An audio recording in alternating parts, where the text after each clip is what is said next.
Hey guys, this is Basket Star 1130. I'm back with another NFL video today. Sorry I didn't do any videos yesterday. I was just really busy because I had a doctor appointment right after school. Then by the time I got home, I had to eat dinner and then do some other things. So anyway, I'm back today.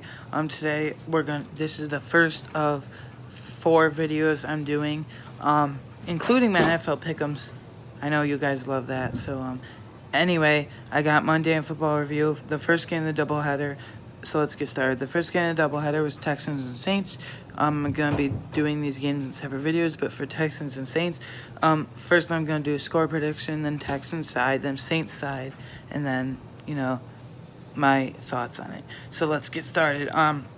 The score was the Saints ended up winning 30-28. My prediction was the Saints would win 30-20, so I was right on the Saints scoring 30 points, but I wasn't right on the Texans scored 20 because they scored 28 points. But for the Texans side of things, the defense wasn't very good. J.J. Watt didn't really show up at all. Whitney Mercer was amazing. He was all over the field every time he even got an interception. He was amazing. Really good. He's kind of too inconsistent, but now he's showing up in these games. I know it's only week 1 in primetime Monday Night Football. Excuse me. He was amazing, I thought. J.J. Watt had 0 tackles, 0 sacks, 0 nothing. I expect him to be better in that department this week because it's J.J. Watt. And for the Texans offense, it was very fluid, very solid. DeAndre Hopkins struggled with some drops in the beginning. I think he had 3 in the first half, and he had 3 all of last regular season. So, he's clutch, though. He makes the big catches when he needs him to. Oh, and when I think Deshaun Watson was very poised in the pocket. He didn't force anything. Obviously, he had that 1 interception, but after that, he was very, very good. I liked Deshaun Watson's play in that game. I saw the whole first half, and then I saw the full highlights for the game because it was a school night. I had to go to bed. I saw the first 3 quarters. In the fourth quarter, I had to go to bed before the start of the fourth quarter, but I saw highlights from it. So, Deshaun Watson, from what I saw and the fourth quarter highlights I saw, Deshaun Watson was very accurate. He was very good. And Will Fuller, if he can stay healthy, we just say this every year, he's from Notre Dame. I really like him because Notre Dame is my favorite college football team, if you don't know that already.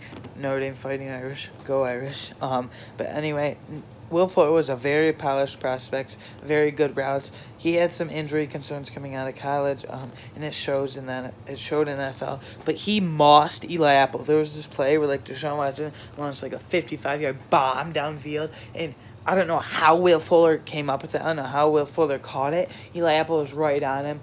Will Fuller just wrapped his arm around the left side of him and then brought it into his body. I just couldn't believe the catch. I was still in awe like everybody else. The Texans offense was really good, and even though Lamar Miller tore his ACL, Duke Johnson was not very good at all. He did close to nothing. He had a couple good runs, but that was it. And on 2 plays, Duke Johnson didn't know what the play was. And then on the second one, Deshaun Watson pointed to his head come on, think, get in the game and stop being distracted. Let's go. Get going. But and then Carlos Hyde was very good. He's been hopping around the league for the last year and a half, 2 years. First he was on the Browns last preseason, and then they traded him to he was on the Jaguars, then they traded him to the Browns, I want to say. No, the Browns traded him to the Jaguars, and then the Jaguars cut him, and then the Chiefs signed him, and then the Chiefs cut him, so, and now he ends up with the Texans. I think he's a very good fill-in for Lamar. He got the start, even only being there for a week and a half. He still got the start, but the Texans offense, I was very impressed. DeAndre Hopkins and Will Fuller, that's a deadly combo. And then Kenny Stills, some end arounds and 1 touchdown. He got some wide receiver quick outs. He's pretty good too as a slot receiver. He's pretty good at those short to intermediate routes. He can't go deep really because he just doesn't do that this last game. But especially in those short routes, he can uncork a defense in those short routes. So I think that Texans offense is going to be maybe not very top of the league offense, but they'll be a top 10 offense in my opinion, minimum. Maybe even top 5 if they push for it. But Yeah, and then the Texans secondary was not good at all. Aaron Colvin, the cornerback, it looked like he wasn't even trying. It looked like he didn't know what he was doing. He was taking terrible angles to the football. It looked like he didn't want to tackle. It was so dysfunctional. And as a result of that, yesterday the Houston Texans cut him. They said, we're done with this guy. He was kind of a good signing by people thought in the 2018 offseason. But yeah, they cut him yesterday, and I agree with that. I thought that it was a good move because he didn't know what he was doing.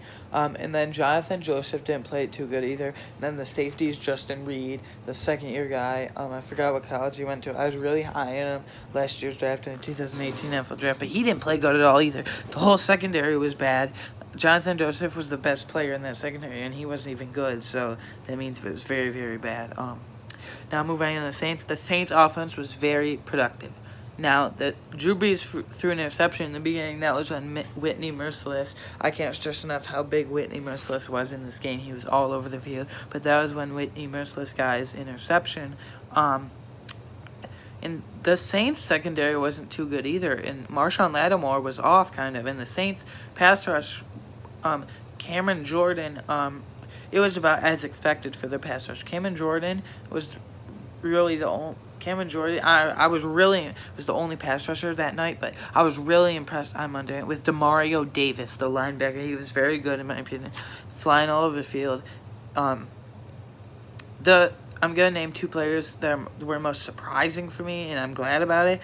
For the Saints, it was a defense player. You probably already know, Demario Davis. For the Texans, defensive player, it was Whitney Merciless. I think I'm gonna start handing out Player of the Games awards when I do these recaps. Okay, so the Defensive Player of the Game award for the Saints, in my opinion, was Cameron Jordan. And then the Offensive Player of the Game for the Saints, in my opinion, it's between Drew Brees or Michael Thomas, but it's Drew Brees in my opinion. And then the Texans Defensive Player of the Game, not J.J. Watt, it was Whitney Merciless. And the Texans Offensive Player of the Game was Deshaun Watson because he scrambled with his feet when he was younger. He's a veteran now. This is his third NFL season. He's learning more to stay in the pocket. Don't get so happy feet so much.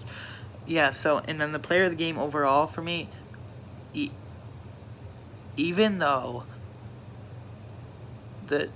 I'm going to give this to wing team Drew Brees, but if the Texans won, I would definitely give it to Deshaun Watson. But Drew Brees was the overall player of the game for me. Yeah, so tell me what you guys think in the comments below. Thanks for watching. I hope you guys enjoyed the game. This is the first of 4 videos that will be going up today. Anyways, guys, this is Basco Star 1130. Bye.